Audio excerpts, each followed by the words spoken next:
नमस्कार दोस्तों, कैसे हो आप सभी। आई होप कि आप अच्छे होंगे, आपकी पढ़ाई अच्छे से चल रही होगी। आज हम 12th के स्टूडेंट्स के लिए फिजिक्स से रिलेटेड वीडियो लेकर आए हैं।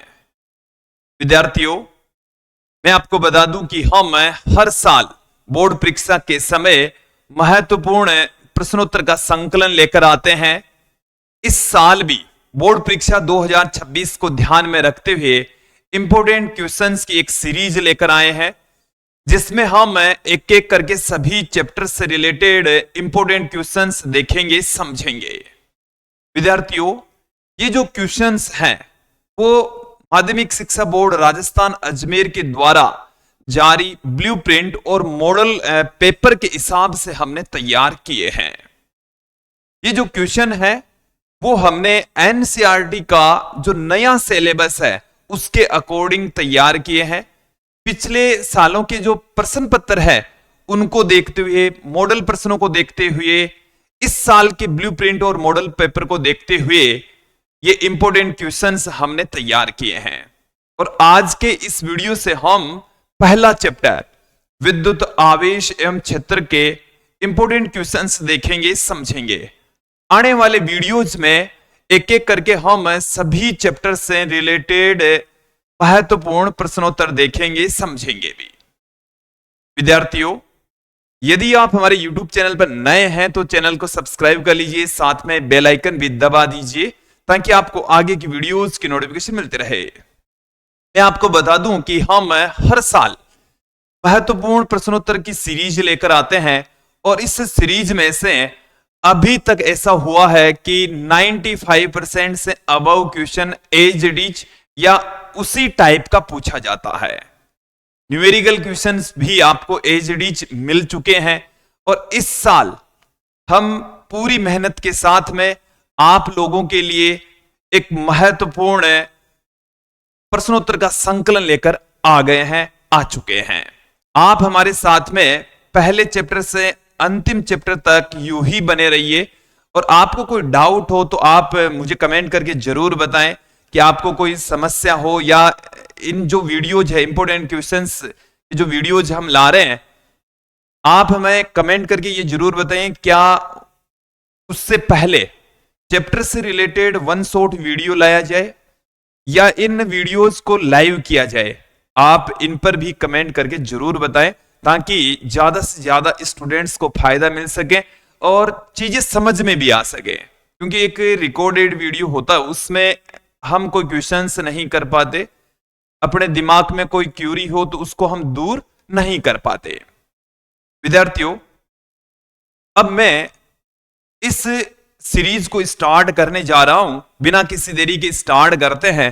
देखिए, आप जैसा कि देख पा रहे हैं, आरबीएससी के जो स्टूडेंट्स हैं उनके लिए हम ये सीरीज स्टार्ट कर रहे हैं। बोर्ड परीक्षा 2026 के लिए महत्वपूर्ण प्रश्नोत्तर का संकलन, जिसमें आज से हम पहला चैप्टर स्टार्ट करेंगे, विद्युत आवेश एवं क्षेत्र। विद्युत आवेश एवं क्षेत्र, एक एक करके सभी चैप्टर्स के क्वेश्चन आंसर देखेंगे, समझेंगे। देखिए, इस चैप्टर में से वस्तुनिष्ठ प्रश्न पूछे जाएंगे 2 और प्रत्येक जो प्रश्न है वो आधे अंक का होगा। कुल मिलाकर 1 अंक के वस्तुनिष्ठ प्रश्न, ऑब्जेक्टिव टाइप वाले, अभ्यास वाले, मल्टीपल चॉइस वाले क्वेश्चंस पूछे जाएंगे। फिर है दीर्घ उत्तरीय प्रश्न। देखिए, दीर्घ उत्तरीय प्रश्न है, ये थोड़ा सा बड़ा आएगा, ये 1 क्वेश्चन पूछा जाएगा और ये 3 अंक का होता है। कुल मिलाकर ये जो क्वेश्चन है वो 3 अंक का होगा और ये जो चैप्टर है इसमें से केवल और केवल 2 ही टाइप के क्वेश्चंस पूछे जाएंगे। अब 2 ही टाइप के क्वेश्चंस पूछे जाएंगे तो कुल मिलाकर ये जो चैप्टर है वो 4 अंक का होने वाला है। कितने अंक का होगा? 4 अंक का। लेकिन विद्यार्थियों, यहां पर देखो एक स्टार आपको नजर आ रहा होगा। स्टार का मतलब है इस क्वेश्चन के साथ में आपको एक और क्वेश्चन का ऑप्शन मिलेगा। यहां पर आपको अथवा में भी एक प्रश्न मिलने वाला है। इससे आपके थोड़ा सा काम इजी हो जाएगा कि अपना जो पेपर होगा उसमें जो अंतिम जो क्वेश्चंस होंगे, अंतिम 5 जो प्रश्न होंगे उनमें से 3 क्वेश्चन तो 3-3 अंक के होंगे, उन सभी में अथवा मिलेंगे, और अंतिम जो 2% है वो 4-4 अंक के होंगे, उनमें भी आपको अथवा में पर्सन मिलने वाला है। तो यहां पर आपको अथवा में भी एक क्वेश्चन मिलेगा। इसलिए इस चैप्टर को देखिए क्या है, बड़े वाले जो क्वेश्चंस हैं, बड़े वाले जो टॉपिक है, उनको आप ढंग से क्लियर कर लीजिए, उतने में ये चैप्टर क्लियर हो जाएगा। इसमें बड़े वाले जो टॉपिक है वो मैं इस वीडियो के अंत में आपको बताने ही वाला हूं। चलिए बिना किसी देरी के पहले क्वेश्चन की ओर बढ़ते हैं। देखिए पहला क्वेश्चन क्या है कि स्मॉल r दूरी पर रखे 2 बिंदु आवेशों के मध्य कार्यरत बल का मान F है। अपने पास में 2 बिंदु आवेश हैं और दोनों बलों के बीच में कैपिटल F बल लग रहा है, जबकि इनके बीच की जो डिस्टेंस है वो स्मॉल r है। इसका मतलब ये हो गया है, कूलाम के नियम से हम जानते हैं F बराबर जानते हैं K Q1 Q2 बट्टे में r²। ये बल लग रहा है। जैसे ये हमारे पास में 2 आवेश हैं Q1 और दूसरा आवेश है Q2, दोनों के बीच की जो डिस्टेंस है वो स्मॉल r है। ये तो प्रारंभ में हमारे को दे रखा है, ठीक है। अब देखिए ये क्वेश्चन में आगे क्या कहा गया है कि यदि उनके मध्य की दूरी 2r कर दी जाए तो बल क्या होगा। दोनों आवेशों के बीच की डिस्टेंस क्या कर दी जाए, दुगुनी कर दी जाए। डिस्टेंस को जब दुगुनी कर देंगे तो क्या हो जाएगा, चलिए देखते हैं। यहां से इन आवेशों के बीच की जो डिस्टेंस है वो कितनी कर दी, 2r कर दी है। कितनी कर दी है, 2r कर दी है। और जब डिस्टेंस 2r कर दी जाए तो नया बल कितना लगेगा, नया बल, उस बल को हम F डैश से पुट कर रहे हैं। किससे पुट कर रहे हैं, F डैश से। जो डिस्टेंस है नई उसको मैं R डैश से लिख दूं, जो कि 2r के बराबर है।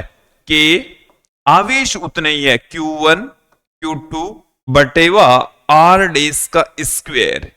R डैश को हम 2r के इक्वल पुट कर देंगे। क्यों करेंगे, क्योंकि डिस्टेंस ही आपने दुगुनी की है, इसलिए इस r डैश के स्थान पर हम 2r पुट कर देंगे। 2r लिखने से अपने पास में क्या आ जाएगा, k Q1 Q2 बट्टे में 4r²। और आप यहां पर इस इक्वेशन को देखिए कि k Q1 Q2 बट्टे में r² है, ये F के बराबर है, तो F बट्टे में 4 आ जाएगा। ये कितना आ जाएगा, F बट्टे में 4। जो नया बल है वो पहले वाले बल का चौथा हिस्सा रह जाएगा। ऑप्शन सी यहां पर सही होगा। कौन सा ऑप्शन सही होने वाला है, ऑप्शन सी। अगले क्वेश्चन की ओर बढ़ते हैं। अगला जो प्रश्न है वो क्या है हमारे पास में, विद्युत फ्लक्स का एसआई मात्रक। अपने पास में विद्युत फ्लक्स है और उसका एसआई मात्रक पूछा गया है। देखिए विद्यार्थियों, मैं आपको कुछ चीजें बता देता हूं कि हमारे को इस पेपर में, बोर्ड एग्जाम में आपको विमा का और मात्रक का 1% 100% मिलेगा। अब वो कहां मिल सकता है, कौन सा हो सकता है, तो विद्युत क्षेत्र में कुछ टॉपिक बता देता हूं, उनके मात्रक विमा आप ध्यान रखें। विद्युत क्षेत्र पूछा जा सकता है, विद्युत फ्लक्स, विद्युत विभव, विद्युत धारिता। ये 4 टॉपिक तो अपने पहले दूसरे चैप्टर से हो गए। फिर आप चलिए चुंबकीय क्षेत्र, चुंबकीय फ्लक्स, और इसके अलावा देखिए स्वप्रेरण गुणांक या स्वप्रेरकत्व जिसको हम कहते हैं, इन टॉपिक्स के मात्रक विमा आप कम से कम इनके तो अच्छे से तैयार कर ले, ताकि बोर्ड एग्जाम में कोई दिक्कत नहीं हो। प्रश्न एक बार दोबारा देख लीजिए।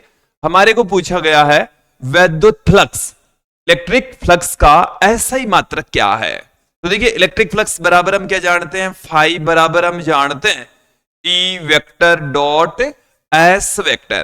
तो यहां से फाई का जो मात्रक है, फाई का जो मात्रक है वो हमारे पास में क्या होगा, ई वेक्टर डॉट एस वेक्टर के मात्रक के बराबर होगा। जो भी फॉर्मूला है, लेफ्ट हैंड साइड की विमा और राइट हैंड साइड की विमा दोनों बराबर होते हैं। तो इस तरफ की विमा है वो हमें ज्ञात करनी है, तो इस तरफ की विमा और मात्रक दोनों सेम होते हैं। एक तरफ की विमा मात्रक, दूसरी तरफ की विमा मात्रक दोनों बराबर होते हैं, ये नियम है।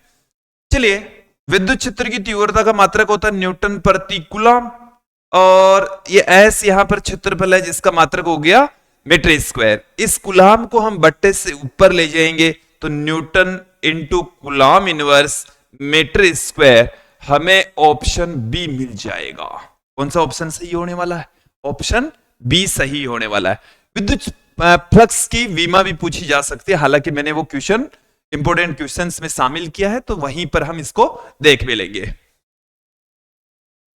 आगे बढ़ते हैं। ये जो क्वेश्चन है वो हमने ब्लूप्रिंट जो मॉडल पेपर है उसमें देखा, उसको हमने सोल्व भी करवाया। चलिए यहां पर देख लीजिए क्या है क्वेश्चन। धातु का बना एक ठोस गोला समांगी विद्युत क्षेत्र में रखा हुआ है, यूनिफॉर्म मैग्नेटिक फील्ड के अंदर रखा हुआ है। इधर हमारे पास में एक पॉजिटिव प्लेट है जिसमें से विद्युत क्षेत्र रेखाएं निकल रही है, इधर हमारे पास में एक नेगेटिव प्लेट है जिसमें जाकर ये प्रवेश कर रही है, इधर से निकल रही है और इसमें प्रवेश कर रही है। अब यहां पर देखिए क्वेश्चन में क्या कहा गया है, चित्र में दिखाई गई रेखाओं में से सही विद्युत क्षेत्र रेखा कौन सी है। तो देखिए विद्यार्थियों, विद्युत क्षेत्र रेखाओं के गुण आपको आने चाहिए कि विद्युत क्षेत्र रेखाओं के गुण क्या है। ये धनावेश से बाहर निकलती है, ऋणावेश में प्रवेश करती है, ठीक है। इसके अलावा दो विद्युत क्षेत्र रेखाएं कभी भी एक दूसरे को प्रतिच्छेद नहीं करती। चालक के पृष्ठ पर ये 90 डिग्री के कोण पर ही प्रवेश करती है, 90 डिग्री के कोण से ही ये बाहर निकलती है। इन्हीं प्रॉपर्टीज को ही यहां पर अप्लाई करना है।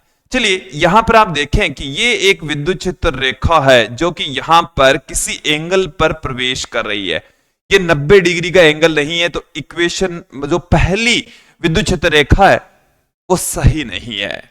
दूसरी विद्युत क्षेत्र रेखा देखो इसके अंदर से जा रही है, जबकि मैं आपको बता दूं कि चालक के यहां तक प्रवेश करेगी, यहां पर ऋणावेश उत्पन्न हो जाएगा और यहां पर धनावेश उत्पन्न हो जाएगा।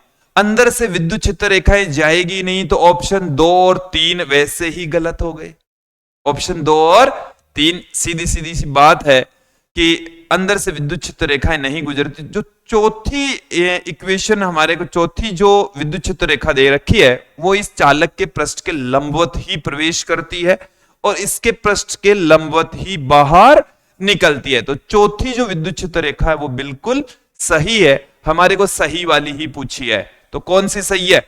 चौथी सही है। कौन सी सही है? चौथी ही सही है। अगले क्वेश्चन की ओर बढ़ते हैं। क्या है देखिए कि एक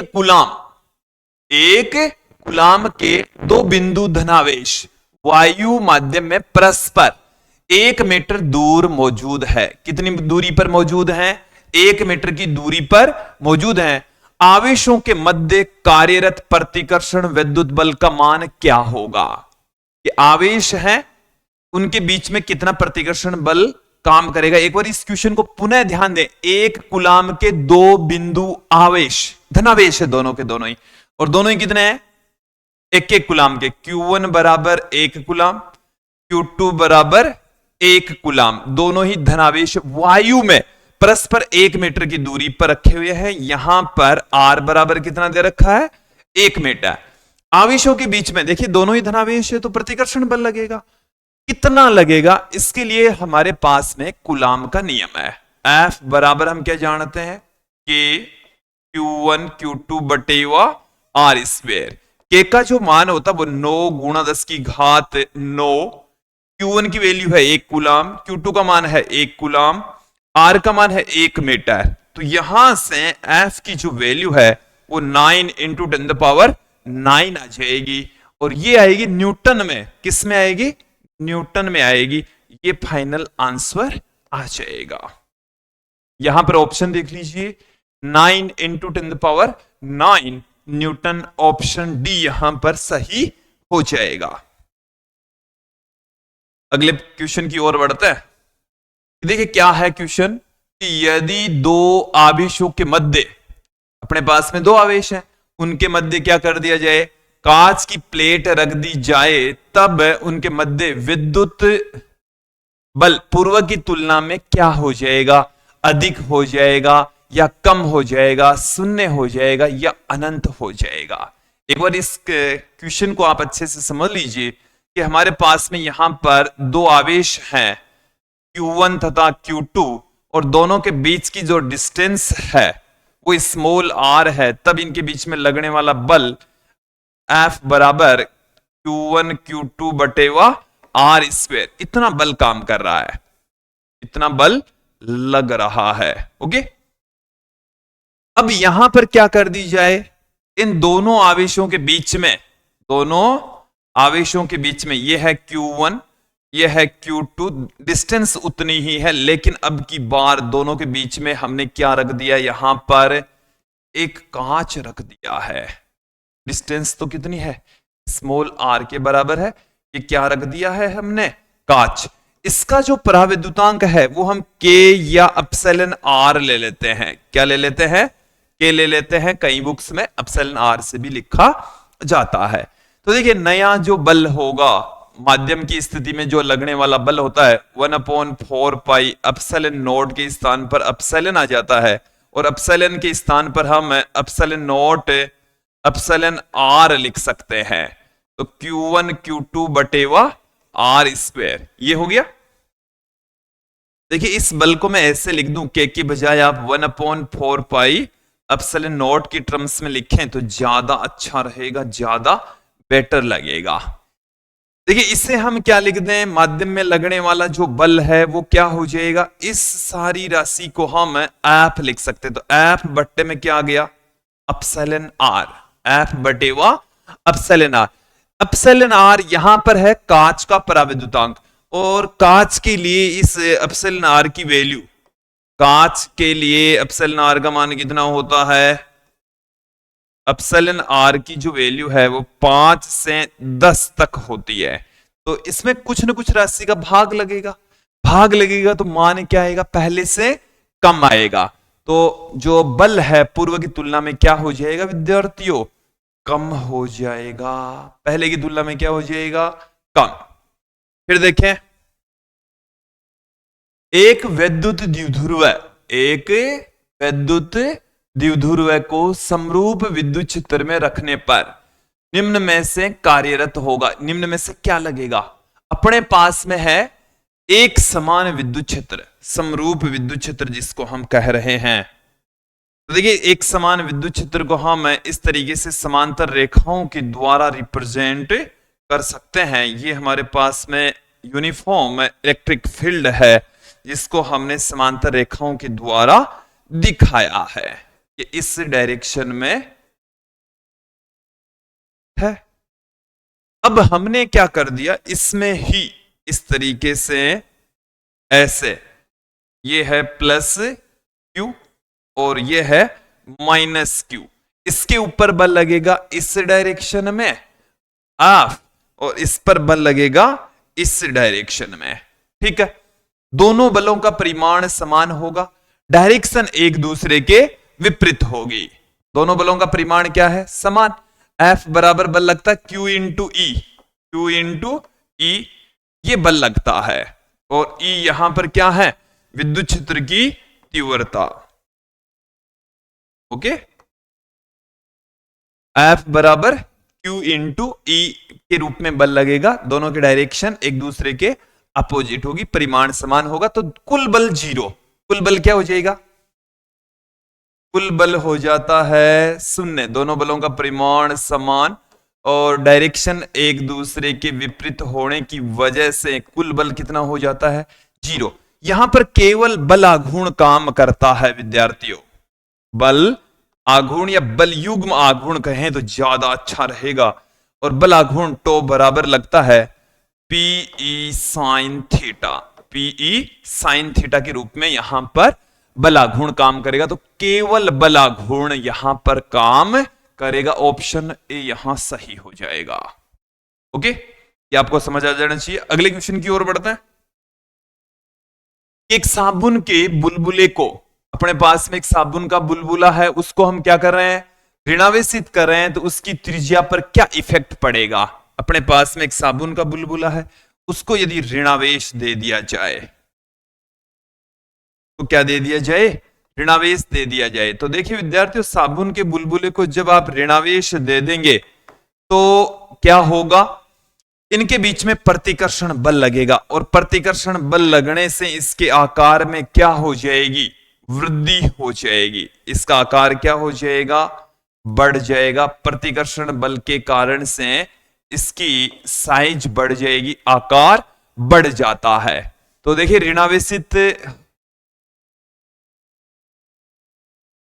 कर रहे हैं हम बुलबुले को, तो इसकी त्रिज्या में क्या हो जाएगी? बढ़ोतरी हो जाएगी। यदि धनावेशित करते तो भी त्रिज्या बढ़ जाती। ऋणावेश दे रहे हैं तो भी त्रिज्या बढ़ रही है, धनावेश देंगे तो भी त्रिज्या इंक्रीज हो जाएगी। अगले क्वेश्चन की ओर बढ़ते हैं। अपने पास में क्या है कि किसी वर्ग के चारों कोनों पर समान परिमाण के सजातीय आवेश स्थित हैं। यदि किसी एक आवेश के कारण वर्ग के केंद्र पर विद्युत क्षेत्र E हो, तो वर्ग के केंद्र पर परिणामी विद्युत क्षेत्र की तीव्रता क्या होगी? एक बार क्वेश्चन को आप पुनः देखिए, समझ लीजिए क्या है कि हमारे पास में यहां पर एक वर्ग दे रखा है। क्या दे रखा है? एक वर्ग दे रखा है। इसको हम वर्ग ही लेते हैं। ये हमारे पास में एक वर्ग है। ओके, तो वर्ग के चारों कोनों पर समान परिमाण के सजातीय आवेश है। इस पर प्लस क्यू, तो इस पर भी प्लस क्यू, इस पर भी प्लस क्यू और इस पर भी प्लस क्यू, सजातीय आवेश है। यदि किसी एक आवेश के कारण वर्ग के केंद्र पर विद्युत क्षेत्र की तीव्रता, अब यहां से आप ध्यान दें,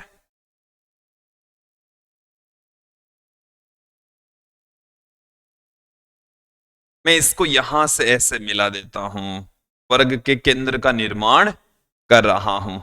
ये हमारे पास में वर्ग का केंद्र है। ये हमारे पास में क्या है? वर्ग का केंद्र। इसकी वजह से यहां पर विद्युत क्षेत्र है इस डायरेक्शन में E, कितना है? E। तो हमारे को ये पूछा है कि केंद्र पर परिणामी विद्युत क्षेत्र की तीव्रता कितनी होगी, टोटल कितनी होगी? तो देखिए टोटल कितनी होगी? इस आवेश के कारण से विद्युत क्षेत्र की तीव्रता होगी, वो भी E होगी और अपोजिट डायरेक्शन में होगी। तो दोनों क्या कर देगी? एक दूसरे को काट देगी। इसी प्रकार से इसके कारण से विद्युत क्षेत्र होगा इस डायरेक्शन में, वो भी E होगा, क्योंकि मान समान है, डिस्टेंस भी समान है, तो इस डायरेक्शन में विद्युत क्षेत्र E होगा। ये दोनों का परिमाण समान और डायरेक्शन एक दूसरे के विपरीत होने की वजह से ये दोनों भी क्या कर देंगे? एक दूसरे को काट देंगे। कुल विद्युत क्षेत्र की तीव्रता कितनी हो जाएगी? शून्य हो जाएगी, 0 हो जाएगी। तो कितनी आएगी विद्युत क्षेत्र की तीव्रता? 0 आएगी, शून्य आएगी। तो ऑप्शन ए यहां पर सही होने वाला है। ओके, अगले क्वेश्चन की ओर बढ़ते हैं कि एक गोले में आवेश Q स्थित है। गोले में कितना आवेश है? Q। इसको अच्छे से समझ लें कि उससे निर्गत विद्युत flux Q by epsilon not है। कितना विद्युत फ्लक्स निकल रहा है उस गोले से? Q अपॉन में एप्सिलॉन नॉट। अब देखिए गोले की त्रिज्या आदि करने पर निर्गत विद्युत फ्लक्स की वैल्यू किस तरीके से परिवर्तित होगी? पहले से 4 गुना, आदि, 1/4 या अपरिवर्तित? इनमें से हमारे को एक ऑप्शन देखना है। इसको समझ लीजिए, हमारे पास में एक आवेश है Q। एक आवेश क्या है? Q। और ये किसी गोले में मौजूद है। ये कहां मौजूद है? एक गोले के अंदर मौजूद है। और इस गोले की जो रेडियस है विद्यार्थियों, वो हमारे को इस क्वेश्चन के अंदर दे रखा है। जैसे मान लेता हूं मैं R है। कितनी है? R। अब एक दूसरा गोला जिसकी त्रिज्या इस पहले वाली त्रिज्या से आधी है। पहले वाली त्रिज्या से कितनी है? इसकी यदि आप रेडियस देखें तो R/2 ही रह गई। इसकी त्रिज्या कितनी रह गई? R/2 इसकी त्रिज्या है। पहले से त्रिज्या आधी है। अब यहां पर आपको थोड़ा सा समझना है कि विद्युत फ्लक्स की वैल्यू पर क्या इफेक्ट पड़ेगा। तो देखिए विद्यार्थियों, यहां से प्लस Q जो आवेश है, यहां से विद्युत क्षेत्र रेखाएं ऐसे निकलेगी, चारों तरफ है विद्युत क्षेत्र रेखाएं इस तरीके से बाहर निकलती, क्योंकि धनावेश है तो ये बाहर की ओर जाएगी। और बाहर की ओर जाएगी तो ये ऐसे विद्युत क्षेत्र रेखा है। जितनी विद्युत क्षेत्र रेखाएं बड़े गोले में से जा रही है वो सारी की सारी छोटे गोले में से होकर आएगी। तो जितना विद्युत फ्लक्स बड़े गोले का है उतना ही क्या है छोटे गोले का। ऐसे क्वेश्चन आगे भी हम देखेंगे, उनमें कईयों में त्रिज्या दुगुनी कर रहे हैं, कईयों में आधी कर रहे हैं, एक तिहाई कर रहे हैं। हालांकि आंसर वही होगा कि दोनों ही गोलों से संबंधित जो विद्युत फ्लक्स है वो सेम रहेगा, या विद्युत फ्लक्स की जो वैल्यू है वो क्या होगी अपरिवर्तित रहेगी, उसमें कोई बदलाव नहीं आएगा। तो ऑप्शन डी यहां सही हो जाएगा। अगले क्वेश्चन की ओर बढ़ते हैं। एक चालक गोले पर माइनस में 50 ई आवेश है, दूसरे गोले पर प्लस में 20 ई आवेश मौजूद है। यदि दोनों गोलों को स्पर्श कराकर अलग कर दिया जाए तो प्रत्येक गोले पर अब आवेश कितना हो जाएगा। तो देखिए यहां पर आप ध्यान दें, ये हमारे पास में दो गोले हैं इस तरीके से, ये एक गोला ये दूसरा गोला। क्या आपको दिखाई दे रहा है? बहुत कम दिखाई दे रहा है, बट यहां पर वैल्यू लिख देता हूं मैं। इसमें तो है माइनस में 50 ई और इसमें है प्लस में 20 ई। ये तो है प्रारंभ में, कब है? प्रारंभ में, ठीक है। अब स्पर्श कराने के बाद में यहां पर हमने क्या कर दिया, स्पर्श करवा दिया। कराने के बाद, स्पर्श कराने के बाद में देखिए क्या हो जाएगा। पहले आप देख लीजिए कुल आवेश कितना हो जाएगा, इनका कुल आवेश कितना है, कुल आवेश देखिए समझिए, कुल आवेश अपने पास माइनस में 50 ई प्लस में 20 ई, तो ये माइनस में 30 ई हो जाएगा। माइनस में कितना हो जाएगा, 30 ई टोटल आवेश है। अब जो दोनों ही गोले हैं, ये हमारे पास में एक गोला है, ये हमारे पास में दूसरा गोला है। इन दोनों गोलों को स्पर्श कराने के बाद में आवेश है ना, दोनों पर एक समान आवेश हो जाएगा। धनावेश ऋणावेश को निरस्त कर देगा, जितना भी जो ज्यादा आवेश बचा वो बचेगा और दोनों पर एक समान रूप से वितरित हो जाएगा, क्योंकि दोनों ही जो गोले हैं वो सेम है। दोनों ही गोले क्या है, सेम। तो इसके ऊपर भी इसका आधा आ जाएगा, माइनस में 30 ई बटेवा 2, मतलब माइनस में 15 ई। इस पर भी माइनस में 15 ई आ जाएगा। तो माइनस में 15 ई हमें पहले ऑप्शन में दिखाई दे रहा है। ऑप्शन ए यहां सही हो जाएगा। क्यों हो जाएगा उसका भी आपको पता होना चाहिए। आगे बढ़ते हैं कि विद्युत फ्लक्स की विमा, मैंने आपको कहा था एक क्वेश्चन हम इस पर ले रहे हैं। विद्युत फ्लक्स की विमा आ चुकी है। विद्युत फ्लक्स जिसको हम फाई बराबर ई वेक्टर डॉट एस वेक्टर से लिखते हैं, फाई की विमा वही होगी जो ई इंटू एस की विमा होगी। ई इंटू एस की विमा। ई यहां पर विद्युत क्षेत्र की तीव्रता, इसको हम इस तरीके से भी लिख सकते हैं, एफ बट्टे में क्यू। तो एफ बट्टे में क्यू इंटू एस की विमा ही विद्युत फ्लक्स की विमा होगी। एफ यहां पर बल है, बल की विमा होती है m1 L1 T-2। क्षेत्रफल की विमा होगी L2 और आवेश की विमा होती है A1 T1। तो फाइनली जो इसकी विमा होगी m1 L3 टी की घात बट्टे से ऊपर जाएगी तो टी की घात -3 और एक की घात यहां पर आप ध्यान दें ये बट्टे से ऊपर जाएगी तो -1।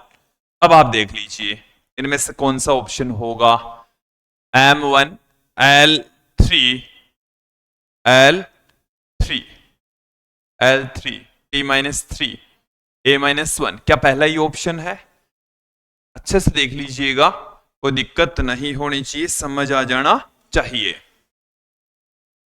अगले क्वेश्चन की ओर बढ़ते हैं। अगला क्वेश्चन क्या है देखिए, निर्वात में दो बिंदु आवेशों Q1 व Q2 के मध्य लगने वाला कूलाम बल इतना है तो प्रयुक्त K का मान SI पद्धति में कितना होता है? K की वैल्यू कितनी होती है? तो K यहां पर एक कांस्टेंट होता है जो कि 1/4 पाई एप्सिलॉन नॉट के बराबर होता है, जिसमें इसकी जो वैल्यू है वो 9 into 10⁹ newton into metre square प्रति कूलम स्क्वायर होता है। तो ऑप्शन बी यहां सही हो जाएगा। कई बार बच्चे जल्दबाजी में ये वाला कर देते हैं, जबकि यहां पर घात -9 है।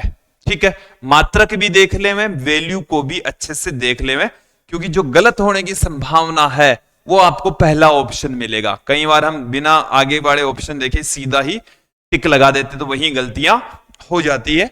तो बोर्ड एग्जाम में इन चीजों का स्पेशली आपको ध्यान में रखना होगा। एक कूलम में इलेक्ट्रॉनों की संख्या, एक कूलम में इलेक्ट्रॉनों की संख्या कितनी होती है, ये आवेश के क्वांटीकरण से हम फाइंड आउट करेंगे। इससे फाइंड आउट करना है आवेश के क्वांटीकरण से। क्वांटीकरण से हम क्या जानते हैं, Q बराबर हम जानते प्लस माइनस एन ई। जो एन है वो है number of electrons, number of electron, E यहां पर चार्ज ऑफ इलेक्ट्रॉन। तो यहां से आप ध्यान दें कि Q का मान हमें इस क्वेश्चन के अंदर की वैल्यू है वो इस क्वेश्चन के अंदर हमें एक कूलम दे रखी है। Q बराबर कितना बता रखा है, एक कूलम। तो एन निकालना है, Q अपॉन में E, क्योंकि जो वैल्यू है वो है 1, E का मान होता है 1.6 × 10⁻19। तो यहां से इसको हम पॉइंट हटाएंगे तो एक 0 अपन लगा देंगे, 10⁻19 बट्टे में से ऊपर जाएगी तो प्लस में 19। इसको मैं लिख देता हूं 100 बट्टे में 16 गुणा 10⁻18, इसका 6.25 इंटू 10⁻18 आ जाएगा। तो ये आ गया ऑप्शन सी। कौन सा ऑप्शन आ गया है, सी आ गया है। ठीक है, ये आपको समझ आ जानी चाहिए कैसे आ रहे हैं। ओके, अगले क्वेश्चन की ओर बढ़ते हैं। विद्युत क्षेत्र ई में विद्युत द्विध्रुव आघूर्ण P वाले विद्युत द्विध्रुव पर लगने वाला बल आघूर्ण। तो देखिए बल आघूर्ण टो बराबर होता है PE sin थीटा, और इसको यदि हम सदिश रूप में लिखें तो किस तरीके से लिख सकते हैं, देखिए सदिश रूप में टो वेक्टर बराबर P vector cross E vector, इस तरीके से हम लिख सकते हैं। ये हमारे पास में क्या आ गया है, टो आ गया है, बल आघूर्ण आ गया है, बलयुग्म आघूर्ण आ चुका। तो देखिए यहां ऑप्शन ए यहां सही हो जाएगा। अगले क्वेश्चन की ओर बढ़ते हैं। आवेश की, देखिए समझ लीजिए क्वेश्चन को, आवेश की एक समतल चादर जिसका पृष्ठ आवेश घनत्व सिग्मा है, इस चादर से स्मॉल r दूरी पर विद्युत क्षेत्र की तीव्रता हमें यहां पर पूछिए। इस क्वेश्चन को एक बार समझ ले में आप। इस तरीके से एक चादर है और इस चादर पर एक समान रूप से आवेश वितरित है। इसके समीप किसी बिंदु पर विद्युत क्षेत्र की तीव्रता हमें पूछी गई है। तो देखिए विद्युत क्षेत्र की तीव्रता E बराबर होता है सिग्मा अपॉन 2 एप्सिलॉन नॉट, जहां सिग्मा पृष्ठीय आवेश घनत्व, जो कि हमें क्वेश्चन के अंदर भी बता रखा है। एप्सिलॉन नॉट निर्वात की विद्युतशीलता, यदि इसको हम सदिश रूप में लिखें तो E वेक्टर बराबर sigma upon 2 epsilon naught r cap, इसको लिखा जा सकता है।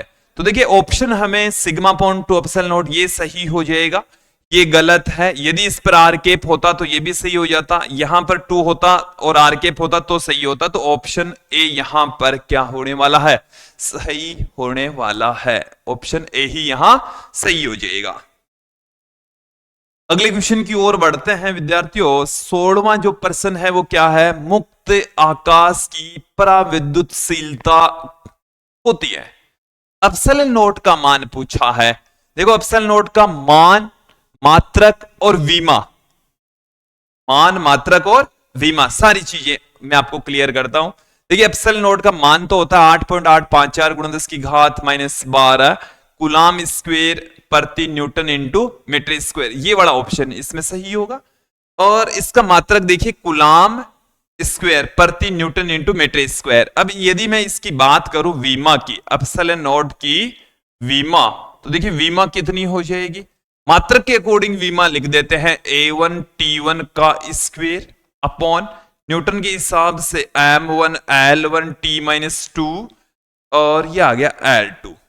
कितने आएगी वीमा, क्या आएगी वीमा, m की घात -1, l की घात -3, t की घात, देखिए 2 यहां से ऊपर जाएगी, 2 यहां से हो जाएगी क्योंकि स्क्वायर हो रहा है तो 4 होगी, 1 की घात कितनी होगी, 2 हो गई, ये इसकी वीमा होगी। परावैद्युत माध्यम में गाउस का नियम होता है। वैसे गाउस का नियम क्या है, गाउस का नियम तो ये है, ये तो क्या है, निर्वात में, कहां है, यह निर्वात में गाउस का नियम है, ठीक है, कहां है, निर्वात में। लेकिन यदि माध्यम हो तो यही गाउस का नियम देखिए क्या हो जाएगा, integration E vector dot ds vector equal to q upon epsilon, और अपसाइलन के स्थान पर हम अपसाइलन नॉट k पुट कर देंगे, जहां ये जो k है इसको हम कहते हैं परावैद्युतांक या आपेक्षिक विद्युतशीलता। कई बुक्स में अपसाइलन r तो कईयों में इसको k से लिखा गया है।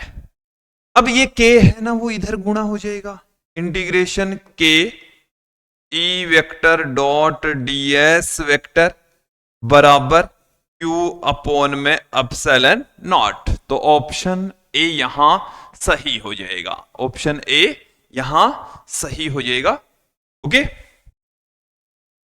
आगे बढ़ते हैं। किसी वैद्युत द्विध्रुव के कारण से, किसकी वजह से, किसी वैद्युत द्विध्रुव के कारण से विद्युत क्षेत्र और R के बीच में क्या रिलेशन होता है, किस तरीके से एक दूसरे पर निर्भर करते हैं। तो देखिए विद्युत क्षेत्र की तीव्रता अक्ष पर कितनी होती है, K2P अपॉन R क्यूब ये होती है, और निरक्ष पर कितनी होती है, K P अपॉन में R क्यूब। यहां से आप दोनों ही इक्वेशन से, दोनों ही फॉर्मूला से यदि आप देखें तो जो विद्युत क्षेत्र की तीव्रता है वो दूरी के घन के व्युत्क्रमानुपाती होती है, दूरी के घन के व्युत्क्रमानुपाती होती है। ऑप्शन सी यहां सही हो जाएगा। कौन सा ऑप्शन होगा सही, सी। अगले क्वेश्चन की ओर बढ़ते हैं कि बिंदु आवेश के कारण से विद्युत क्षेत्र और दूरी के बीच में सही ग्राफ कौन सा है। अब की बार हमें ग्राफ किसके लिए पूछा है, बिंदु आवेश के लिए। बिंदु आवेश के कारण से विद्युत क्षेत्र की तीव्रता ई वेक्टर बराबर होती है के क्यू बटे में आर स्क्वेयर आर केप। यहां से हम क्या बता सकते हैं कि जो विद्युत क्षेत्र की तीव्रता है वो दूरी के वर्ग के व्युत्क्रमानुपाती होती है, दूरी के वर्ग के व्युत्क्रमानुपाती होती है, दूरी के वर्ग के व्युत्क्रमानुपाती है। तो ये ग्राफ है, विद्युत क्षेत्र की तीव्रता दूरी के वर्ग के व्युत्क्रमानुपाती होती है, ठीक है, ये समानुपाती है, ये E कांस्टेंट है इसमें, यहां पर E का मान बढ़ रहा है। ओके, तो कौन सा ऑप्शन सही होगा, ऑप्शन बी यहां पर सही होने वाला है। 20वां क्वेश्चन देखें, एक क्वांटम आवेश का मान होता है। देखिए आवेश का क्वांटीकरण हमें क्या कहते हैं, क्या कहलाता है, आवेश के क्वांटीकरण में हमने Q बराबर एन ई पढ़ा है। तो यहां से ये जो E है ना इसको हम कहते हैं आवेश का क्वांटा, इस E को ही क्या कहा जाता है, आवेश का क्वांटा, आवेश का क्वांटा कहा जाता है। इसको हम एक क्वांटम आवेश किसे कहेंगे, इसका मतलब हो गया इसकी एक की वैल्यू, E का जो मान होता है 1.6 इंटू 10⁻⁹ कूलाम होता है। ये एक क्वांटम आवेश आ गया है, ऑप्शन ए यहां पर सही होने वाला है। ये और भी दे रखा है, इसमें घात क्या कर दी, प्लस में कर दी। इसमें देखो 10 की घात 18, कई बच्चे इसको रट कर रखते हैं भाई 6.25 इंटू 10⁻18। ये एक कूलाम में इलेक्ट्रॉनों की संख्या होती है, ये 96,501 फेराडे में आवेश होता है, आवेश का जो सबसे बड़ा मात्रक होता है उसमें। अगला क्वेश्चन देखें कि दो आवेशों के बीच में बल F लग रहा है, उनके मध्य की दूरी को आप क्या कर दें, 3 गुणा कर दी जाए, तब आवेशों के मध्य लगने वाला बल क्या होगा। डिस्टेंस को 3 गुणा कर रहे हैं, डिस्टेंस को कितना गुणा कर रहे हैं, 3 गुणा। देखो प्रारंभ में, ये तो कब है, प्रारंभिक स्थिति में F बराबर K Q1 Q2 बटे वा आर स्क्वायर। और बाद में क्या किया गया है, दूरी को कर दिया 3 गुना, ठीक है। तब नया जो बल है उसको मैंने लिख दिया एफ डेस के Q1 Q2 बट्टे में आर डेस का स्क्वायर। दूरी यहां पर की जा रही है 3 गुना, कितना गुना की जा रही है, 3 गुना की जा रही है, तो 3r का स्क्वायर। 3r का स्क्वायर क्या हो जाएगा, के Q1 Q2 बटे वा 9r का स्क्वायर। तो यहां पर f बटे वा 9 आ गया है, f बटे वा 9, ऑप्शन सी। कौन सा ऑप्शन सही होने वाला है, ऑप्शन सी सही होने वाला है।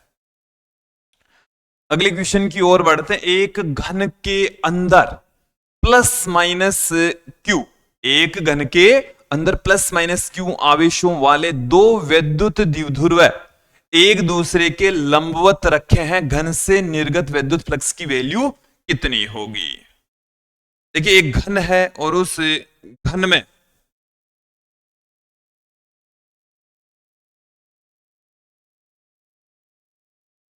ऐसे, ठीक है, ये हमारे पास में क्या है विद्यार्थियों, एक घन है और इस घन के अंदर दो वैद्युत द्विध्रुव इस तरीके से रखे हुए हैं एक दूसरे के लंबवत। इसमें ये वाला जो आवेश है ये प्लस क्यू, तो ये क्या है माइनस क्यू, ये वाला प्लस क्यू, तो ये वाला minus Q. Plus Q minus Q, इन दोनों के बीच का जो एंगल है वो 90 डिग्री है, 90 डिग्री है।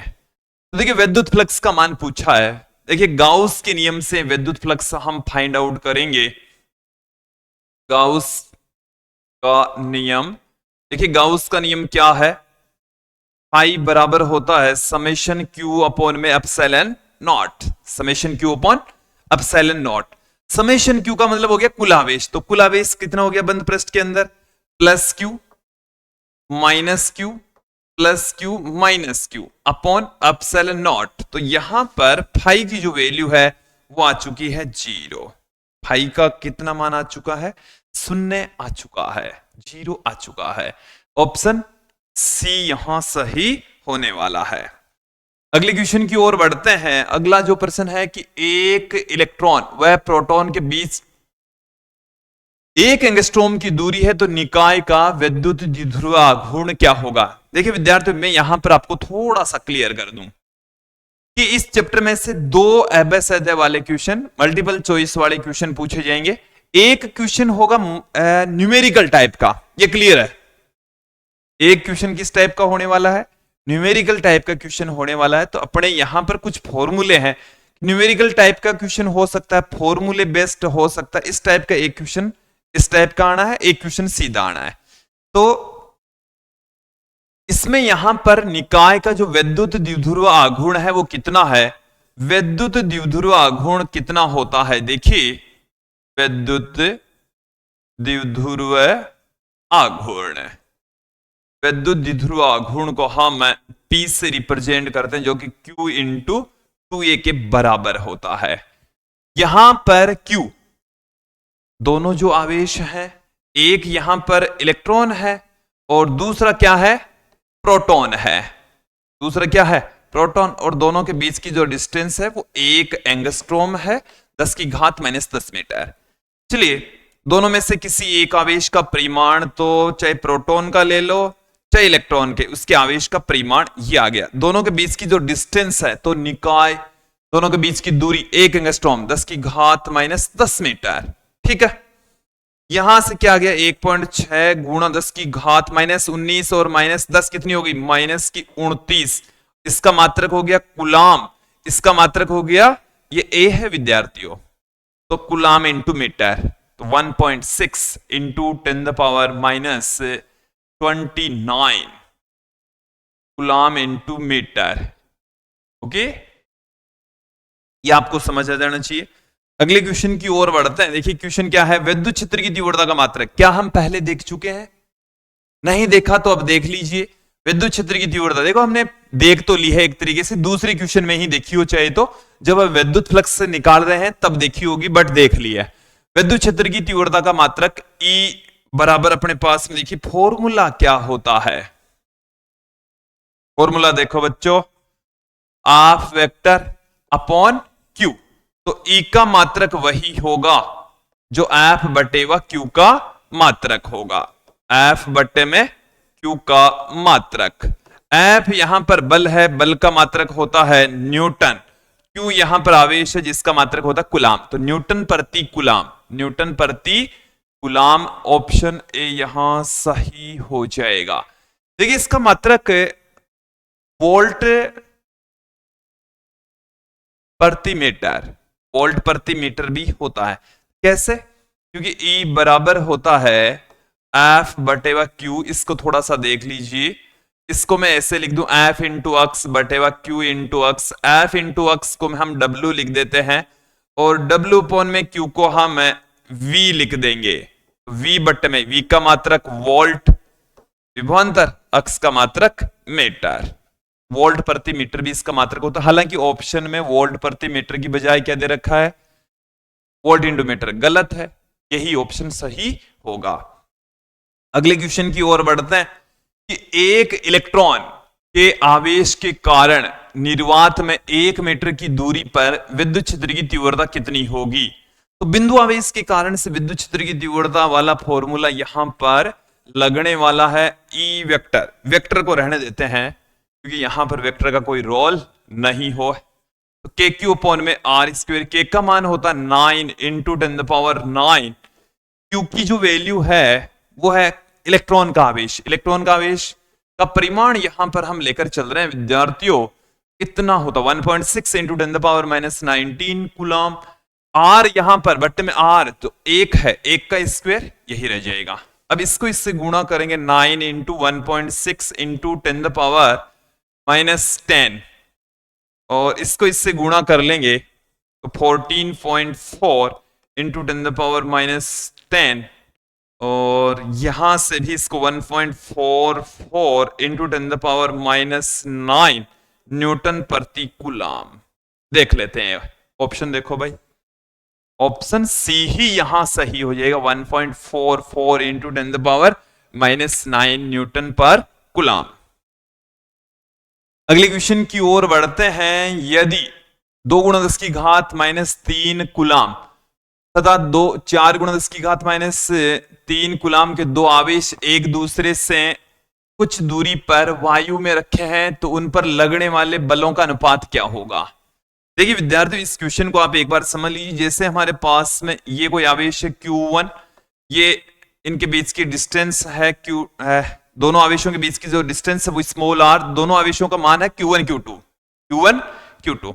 अब यहां पर आप ध्यान दें, इनके बीच में लगने वाला बल F बराबर होता है K Q1 Q2 बटे व R स्क्वायर।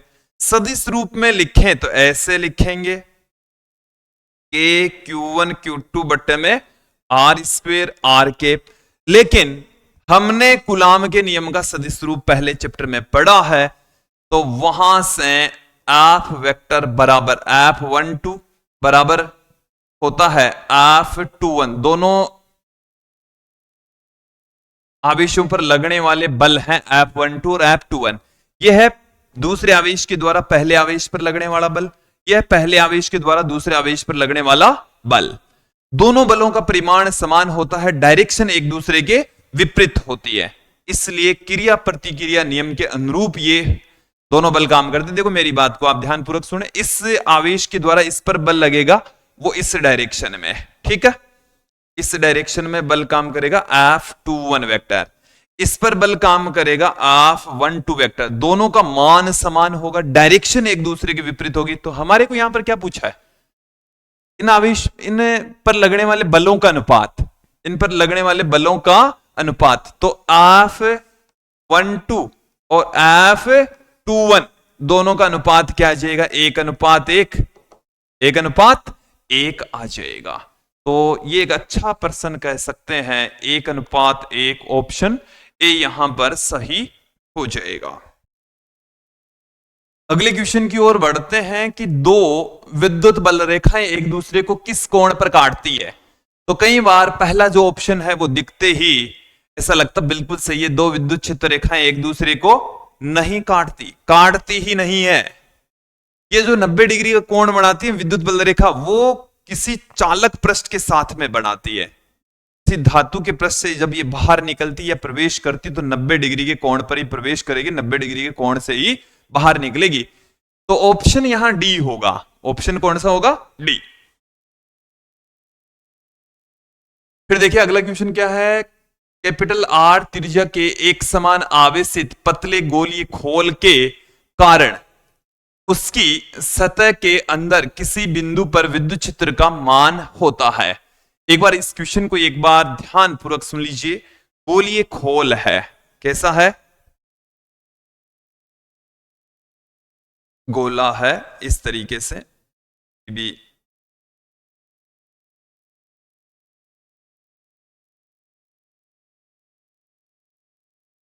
ऐसा गोला है। क्या है विद्यार्थियों?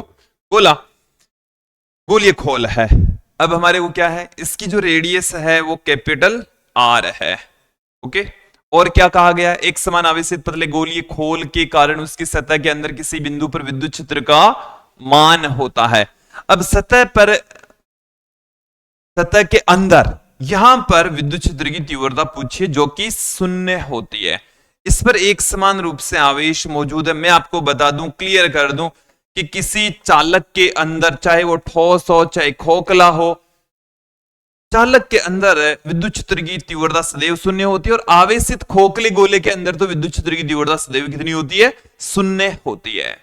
ये आप स्पेशली ध्यान रखें कि एक आवेशित खोखला गोला है, उसके अंदर विद्युत विभव तो नियत रहता है, पृष्ठ के बराबर रहता है, अगले चैप्टर में ये आएगा, जबकि विद्युत क्षेत्र की तीव्रता 0 होती है।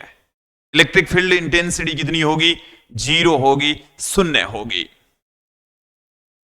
अगले क्वेश्चन की ओर बढ़ते हैं। किसी बिंदु आवेश को केंद्र मानकर खींचे गए 15 सेंटीमीटर त्रिज्या के गाउसीय पृष्ठ पर विद्युत फ्लक्स का मान फाई है। कितना है? फाई। यदि इस पृष्ठ की त्रिज्या 3 गुणी कर दी जाए तो विद्युत फ्लक्स का मान क्या होगा? ऐसा प्रश्न हम पहले भी देख चुके हैं। इस टाइप का क्वेश्चन हम पहले भी देख चुके हैं। विद्यार्थियों, ये जो क्वेश्चंस हैं, मेरी बात सुनो, आप दो बार क्यों रिपीट हो रहे हैं? कई क्वेश्चंस हैं वो एक जैसे लग रहे हैं ना। इसका मैं बता दूं, एक क्वेश्चन हम कई सालों से इसी इंपॉर्टेंट क्वेश्चंस की सीरीज में रखे हुए हैं और एक क्वेश्चन इनमें से आ चुका है। ये वाला शायद बोर्ड एग्जाम में पूछ लिया गया है। एक जो डिस्टेंस वाला जो क्वेश्चन है वो हमने पहले से ही इंक्लूड कर रखा था, उसको भी बोर्ड एग्जाम में पूछ लिया गया। बोर्ड एग्जाम में जो क्वेश्चंस हैं वो कई बार क्या होते हैं, हमने जैसे छोटे वाले क्वेश्चंस, लघुतरात्मक प्रश्न है या अति लघुतरात्मक जो प्रश्न है उसमें दिया, वही क्वेश्चन अबैसदे में बना कर दे दिया। अबैसदे वाले क्वेश्चन को 1 नंबर वाले में दे दिया, 1 नंबर वाले को रिक्त स्थान में दे दिया। क्वेश्चन आएगा घूम फिरकर यहीं से आने हैं। विद्यार्थियों, ये जो चैप्टर है इसमें से एक 3 अंक का क्वेश्चन पूछा जाना है, तो उसको आप ढंग से तैयार करें। ढंग से तो तैयारी पूरे चैप्टर की करनी है, किसी भी पार्ट को, किसी भी क्वेश्चंस को छोड़ना नहीं है, तैयारी पूरी रखनी है, ढंग से तैयारी करके रखनी है।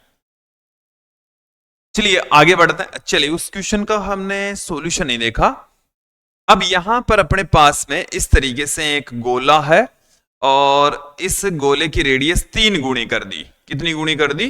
3 गुणी कर दी। यहां पर जो रेडियस है वो है 15 सेंटीमीटर। अब बढ़ाकर कितनी कर दी? कैपिटल आर, स्मॉल आर की वैल्यू है 15 सेंटीमीटर, कैपिटल आर का मान है 45 सेंटीमीटर। क्लियर हो गया? अब देखिए विद्युत फ्लक्स, इससे गुजरने वाला जो विद्युत फ्लक्स है वो फाई है और इससे रिलेटेड जो विद्युत फ्लक्स है वो हमें ज्ञात करना है। उसको मैं फाई डेज से लिख देता हूं। किससे लिख देता हूं? फाई डेज से। देखिए विद्यार्थियों, यहां से जो विद्युत क्षेत्र रेखाएं बाहर निकलेगी वो दोनों गोलों में से होकर जाएगी, दोनों गोलों में से होकर जाएगी, दोनों गोलों में से होकर गुजरेगी। इस कारण से दोनों गोलों से ही रिलेटेड जो विद्युत फ्लक्स है वो सेम होगा। दोनों गोलों से रिलेटेड, यदि इससे रिलेटेड विद्युत फ्लक्स फाई है तो इससे भी रिलेटेड विद्युत फ्लक्स कितना होगा? फाई ही होगा। फिर देखें, एक कूलाम आवेश से निर्गत विद्युत फ्लक्स कितना होगा। ऐसा क्वेश्चन भी हम पहले देख चुके हैं। फाई बराबर समेशन क्यू अपॉन में अपसाइलन नॉट, और यहां पर एक कूलाम है, ये कितना है, एक कूलाम, तो यहां पर एक रख देंगे तो 1 अपॉन अपसाइलन नॉट। यहां से ये मैंने कहां से लिखा है, ये गाउस के नियम से लिखा है विद्यार्थियों। कहां से लिखा है, गाउस के नियम से। यदि आप इस चैप्टर को ढंग से पढ़ लेते हैं तब कौन सा फॉर्मूला कहां लगेगा आपको पता चल जाता है। अन्यथा जैसे ही विद्युत फ्लक्स पूछते हैं, विद्युत फ्लक्स की डेफिनेशन से सीधा सूत्र पुट करते हैं, ये वाला सूत्र निकालते हैं, फाई बराबर ई वेक्टर डॉट एस वेक्टर, ये निकालते हैं। इससे अपने पास में सॉल्यूशन आता नहीं है। तो विद्यार्थियों, इससे सॉल्यूशन नहीं आएगा तो इसके अलावा और कौन सा ऑप्शन है, और हमारे पास में गाउस का नियम है जिसमें भी विद्युत फ्लक्स की टर्म आती है। इसलिए इन चीजों को ध्यान में रखें, प्रैक्टिस होगी तो उतना ही आपके लिए अच्छा होगा। आप को ये जो क्वेश्चंस हैं वो मैं आपको पहले प्रोवाइड करवाने का प्रयास करूंगा जिससे आप इनको सोल्व कर सकें, और फिर यदि कोई क्वेश्चन नहीं आए तो उसको आप हमारे वीडियो से देखें। देखिए विद्यार्थियों, मैं आपको एकदम क्लियर कट बात बताता हूं कि आपको जो मोबाइल है इससे अधिकतम दूरी बना लेनी चाहिए। बोर्ड एग्जाम नजदीक आने वाले हैं। देखिए मैं खुद यूट्यूब की वीडियो बना रहा हूं, लेकिन आप लोगों को मोबाइल से अधिकतम दूरी बना लेनी चाहिए। जहां आवश्यकता हो वहीं मोबाइल का प्रयोग करें, अन्यथा बिल्कुल भी जरूरत नहीं है। ये वीडियो आपके लिए यदि फायदेमंद है, यदि आपको इससे फायदा हो रहा है तो ही देखें। यदि आप इसमें ऐसा लग रहा है कि भाई कोई फायदा नहीं है तो इसको ना देखें। आपका समय बर्बाद ना हो इसका आपको ख्याल रखना है। आने वाले समय में एक एक मिनट का महत्व है, तो एग्जाम नजदीक है, समय बर्बाद ना करें। मोबाइल से बिल्कुल जितनी हो सके उतनी अधिकतम दूरी बना लीजिए। 2 ही महीने बचे हैं, केवल और केवल कितने महीने हैं, जिंदगी के 50 दिन है, और इनमें आप अपनी जी जान लगा दीजिए। जितनी मेहनत कर सकते हैं उतनी करें, ठीक है। बारीकी से समझें, कोई टॉपिक नहीं समझ में आ रहा है तो खुद का अपने दिमाग का प्रयोग करें। देखिए समस्या कहां हो रही है, अपने को बना बनाया हलवा मिल रहा है, और बना बनाया हलवा मिल रहा है तो अपने दिमाग का प्रयोग नहीं हो रहा। देखिए आपको मैं बताता हूं, कई बच्चों के आपके मैथ्स भी हैं, कईयों के फिजिक्स में भी आप न्यूमेरिकल क्वेश्चन सोल्व करते हैं। यदि कोई न्यूमेरिकल क्वेश्चन नहीं आया क्या करोगे, दोबारा सोल्व करेंगे। दोबारा नहीं आया तो हम तीसरी बार करने का प्रयास नहीं कर रहे। सबसे बड़ी अपनी कमी है कि जो समस्या अपने सामने है उस समस्या का सॉल्यूशन निकालने का प्रयास ही नहीं कर रहे। एक बार किसी क्वेश्चन को किया, उसका सॉल्यूशन नहीं आया तो हमने उसका आंसर देखने का प्रयास किया। मोबाइल से देखो, चैट जीपीटी से देखो, चाहे आप अपने गुरुजियों से पूछो, किसी से भी, अपने टीचर से पूछो, कहीं से भी आप उसका सॉल्यूशन ले लेते हैं।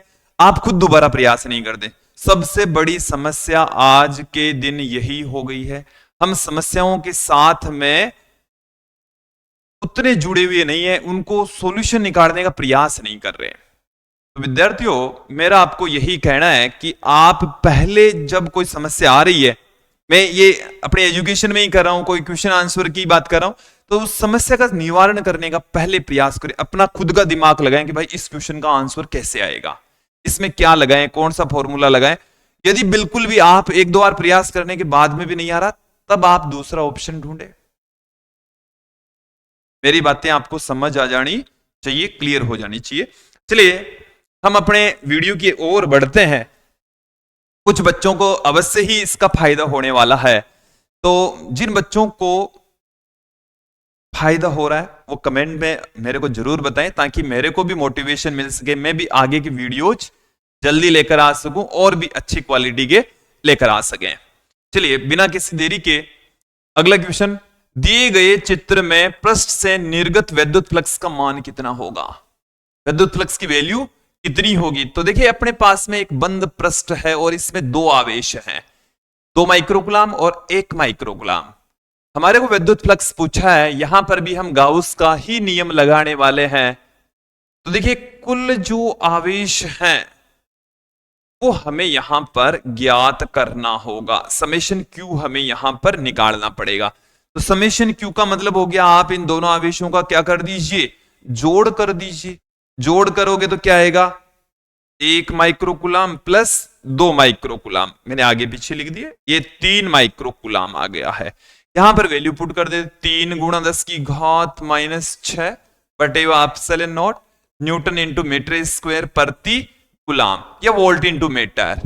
कहां है ये, नहीं है, क्योंकि इसमें 10 की घात -6 नहीं है, ये यहां पर है। ओके, ऑप्शन डी यहां पर सही हो जाएगा। ओके, अगले क्वेश्चन की ओर बढ़ते हैं। अब विद्यार्थियों, दीर्घ उत्तरीय प्रश्न, दीर्घ उत्तरीय प्रश्न में आपको कम से कम 1 से 1.5 2 पेज तक, 1 से लेकर 2 पेज तक का इसका आंसर होने वाला है। अब इस चैप्टर में से कौन कौन से हो सकते हैं उसकी बात मैं कर लेता हूं। तो सबसे पहले जो महत्वपूर्ण प्रश्न होने की पॉसिबिलिटी है वो है विद्युत द्विध्रुव के कारण से उसकी अक्ष और निरक्ष पर विद्युत क्षेत्र की तीव्रता। ये जो वर्ड है इससे भी बच्चे कई बार घबरा जाते हैं, क्योंकि वहां पर वो निरक्ष पढ़कर आते हैं और यहां पर विषुवतीय तल दे देते हैं। तो विषुवतीय तल का मतलब है निरक्ष पर ही ज्ञात करना है। अक्षीय दिशा, अक्षीय दिशा का मतलब अक्ष पर ही है। अक्षीय दिशा का मतलब क्या है, अक्ष पर। विद्युत क्षेत्र की तीव्रता का व्यंजक निकालना है। तो मैंने आपको बताया है कि अक्ष पर विद्युत क्षेत्र की तीव्रता कितनी होती है, निरक्ष पर कितनी होती है, और दोनों ही व्यंजक का सॉल्यूशन मैं इस वीडियो के डिस्क्रिप्शन में दे दूंगा, वहां से भी आप देख सकते हैं, समझ सकते हैं। ठीक है, फिर देखिए गाउस का नियम। गाउस के नियम को आपको अच्छे से तैयार कर लेना है। उसके 3 अनुप्रयोग है, तीनों तैयार कर लेने हैं। तो इसमें पहला अनुप्रयोग है अनंत लंबाई के, अनंत लंबाई के एक समान आवेशी सीधे तार के कारण से विद्युत क्षेत्र की तीव्रता का व्यंजक प्राप्त कीजिए। इसमें देखिए आपको और क्या पूछा जा सकता है, इसी क्वेश्चन में आपको यह पूछा जा सकता है कि दूरी के साथ में विद्युत क्षेत्र को आलेखित कीजिए। गाउस का नियम लिखिए। देखिए यहां पर गाउस के नियम की सहायता से लिखा है। गाउस का नियम पहले दे सकते हैं, लास्ट में यह पूछा जा सकता है, चित्र भी बनाइए, यह भी पूछा जा सकता है। तो क्वेश्चन ये होने वाला है, इसी टाइप का होने वाला है, लेकिन इसमें थोड़ा बहुत आगे पीछे ऐड करके बना सकते हैं। ये जो 3 नंबर का क्वेश्चन है इसके 2 टुकड़े भी किए जा सकते हैं। कितने टुकड़े कर सकते हैं, पहले ऑप्शन में गाउस का नियम दे दे और बी पार्ट में उसका अनुप्रयोग दे दे। ओके, ये भी आपको ध्यान में रखना। इस वाले क्वेश्चन के अंदर देखिए, इस वाले क्वेश्चन के अंदर भी 2 टुकड़े कर सकते हैं। विद्युत द्विध्रुव आघूर्ण को परिभाषित करवा सकता है, विद्युत द्विध्रुव आघूर्ण को परिभाषित करके उसकी दिशा ज्ञात कीजिए, मात्रक विमा लिखिए। ये भी इस क्वेश्चन में पूछा जा सकता है। वीडियो देख रहे हैं उनको बताया जा रहा है, बाकी के जो इनको सीधे इनकी पीडीएफ देखेंगे तो उनको ये बातें आपको थोड़ी क्लियर नहीं हो पाएगी। ठीक है, अब देखिए और कौन से क्वेश्चन पूछे जा सकते हैं। गाउस का नियम देखिए यहां पर लिखा, पूछा जा सकता है समरूप आवेशित चालक परत के कारण से विद्युत क्षेत्र की तीव्रता और गोलीय कोष के कारण से विद्युत क्षेत्र की तीव्रता। गोलीय कोष के कारण से गोले के बाहर, पृष्ठ पर, अंदर विद्युत क्षेत्र की तीव्रता। तो देखिए इस चैप्टर में ये तो मैंने बता दिए विद्यार्थियों। इनमें से 4 क्वेश्चन बताए या 5 हो गई है टोटल। 5 में से बोर्ड एग्जाम में 2 आएंगे, एक ऊपर एक उसके अथवा में 2 आएंगे। अब बाई चांस आपने इनमें से 3 याद कर लिए, ठीक है, तो दिक्कत हो सकती है। इसको अभी क्लियर कर ले। ये 5 तो आपको याद होने ही चाहिए, 5 टॉपिक तो याद होने चाहिए। अब आपके पास में इस चैप्टर में से बड़ा क्वेश्चन कौन सा बन सकता है? हालांकि आपको ये 5 याद कर लेंगे तो मेरे हिसाब से आप कंफर्म 100% यहां से क्वेश्चन मिल जाएगा। लेकिन और कौन से क्वेश्चन मिल सकते हैं? इसके अलावा देखिए आपको मिल सकते हैं कूलॉम के नियम का सदिश रूप। इसके अलावा एक समान विद्युत क्षेत्र में रखे विद्युत द्विध्रुव पर लगने वाला बल और बल आघूर्ण का व्यंजक। इसके अलावा किसी बड़े क्वेश्चन के बनने की इस चैप्टर में से पॉसिबिलिटी नहीं है। तो विद्यार्थियों ये था आज का हमारा वीडियो, जिसमें हमने पहले चैप्टर से रिलेटेड कुछ क्वेश्चंस देखे हैं, जिससे आप ये समझ पाए कि किस टाइप के क्वेश्चंस बोर्ड एग्जाम में पूछे जा सकते हैं और आपको अब तक कितना याद है, आपकी तैयारी कैसी है, इसका भी आकलन हो गया होगा। आज की इस वीडियो में इतना ही। अगले वीडियो में अगले चैप्टर से रिलेटेड, सेकंड चैप्टर स्थिर विद्युत विभव एवं धारिता से रिलेटेड इंपोर्टेंट क्वेश्चंस लेकर लौटेंगे। धन्यवाद दोस्तों।